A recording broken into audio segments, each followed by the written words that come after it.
అక్క బుల్బుల్, నీకేనా పిచ్చెక్కిందా? డాక్టర్ నీతో చెప్పారు కదా ఈ ప్లాస్టర్స్ అన్ని తీసేంత వరకు నువ్వు అసలు నిలబడకూడదు అని, నడవకూడదు అని. అమ్మ నాకు చెప్పింది. మొండిదానివైపోయావు నువ్వు. ఎవరి మాట వినడం లేదు. అమ్మ లేదు, నానమ్మ లేదు. నీకోసం నేను టీచర్నే నీ చెవి మెలిపెట్టాల్సుంటుంది. ఎప్పుడు మొండితనం. ఇదిగో తీసుకో, మందులు వేసుకో.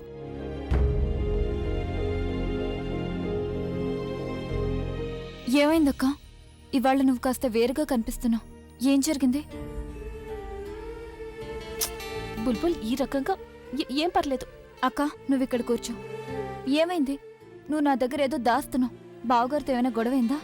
లేదు, ఆయనేమీ అనలేదు. అంతా బానే ఉంది. సరే, నీకు చెప్పాలని లేదు కదక్క, చెప్పకు. నేను నిన్ను ఫోర్స్ కూడా చేయను. కానీ ఈ ప్లాస్టర్లు తీసేస్తారు కదా, అప్పుడు నేను స్వయంగా బావగారిని అడుగుతాను. ఇక అప్పుడు ఆయన దగ్గర తప్పించుకోవడానికి వేరే దారే ఉండదు. లేదు బుల్బుల్, అది డాక్టర్, బుల్బుల్ రికవర్ కావడానికి ఎంత టైం పడుతుంది? బుల్బుల్కి ఫిజికల్ ఇంజురీస్ అయితే నయమవుతాయి, కానీ అయినా కూడా తను ఎలాంటి ఎమోషనల్ స్ట్రెస్ కూడా తట్టుకోలేదు. యాక్సిడెంట్లో తన తలకు చాలా గట్టి దెబ్బ తగిలింది. ఇక అందుకని తన మెదడు మీద ఏ విధమైన స్ట్రెయిన్ పడినా కూడా అప్పుడు తను భయపడాల్సిన విషయం ఏమీ లేదు కదా? లేదు, ప్రస్తుతానికైతే భయపడాల్సిందేమీ లేదు. అలాగే మాకు ఎలాంటి అడ్వర్స్ రియాక్షన్ లేదా జ్ఞాపక శక్తి కోల్పోయే సిమ్టమ్స్ కనిపించలేదు. కానీ తనని జాగ్రత్తగా చూసుకోవాల్సి ఉంటుంది. తనకి ఏ విధమైన దెబ్బ తగలకుండా కాపాడుకోవాలి. సరే, చెప్తాను. నీ దగ్గర ఏ విషయమో దాచలేను. మరి ప్రయత్నం చేయడం ఎందుకు? అది నేను అమ్మమ్మ ఆరోగ్యం గురించి బాధపడుతున్నాను ఈ మధ్య. ఆవిడ ఆరోగ్యం బాగోవడం లేదు. అక్క, నువ్వున్నావు కదా ఆవిడ దగ్గర చూసుకోవడానికి. నువ్వెందుకు టెన్షన్ పడుతున్నావు? నువ్వు నాకు బావగారి గురించి చెప్పు.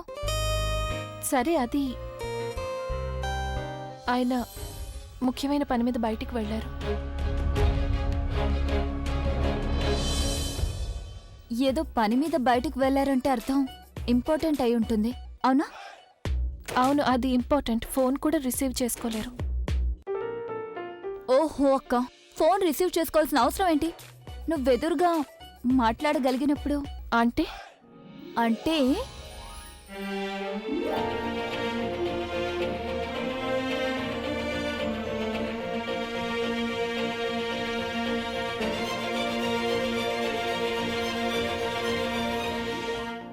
అంటే ఏంటంటే బావగారు తన ఇంపార్టెంట్ పని వదిలిపెట్టి ఇక్కడికి వచ్చారా? లేదంటే మరి నిన్ను కలవడమే ఆయనకి ఇంపార్టెంట్ పనా? మీరు అక్కని మిస్ అవుతున్నారు కదా బావగారు. నేను ఇక్కడికి మీ అక్కయ్య కోసం రాలేదు, నేను నిజానికి నీకోసం వచ్చాను. బావగారు, అక్క ఇక్కడే ఉంది. అక్క, ఒకవేళ నీకు అసూయగా అనిపించడం లేదు కదా?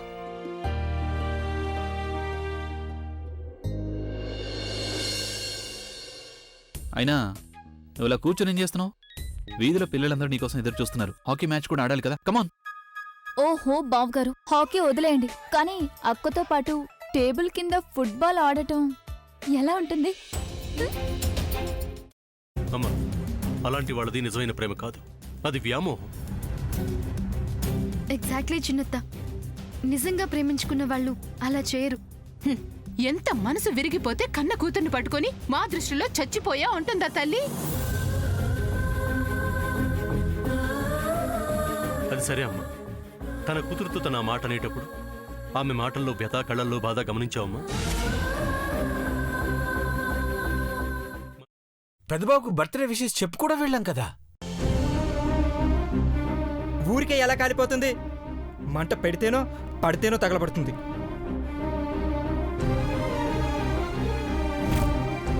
కరెక్ట్ చిన్నబాబు, నీకొచ్చినట్టే నాకు డౌట్ వచ్చింది.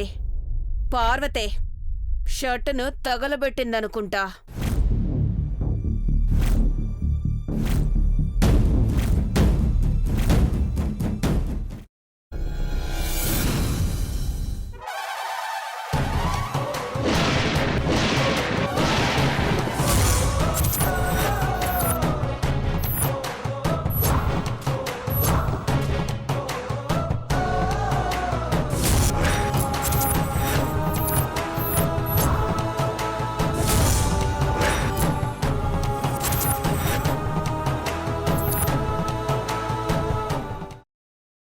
తర్వాత పొట్టు తీసేసి చాప్ చేసి పక్కన పెట్టుకోవాలి.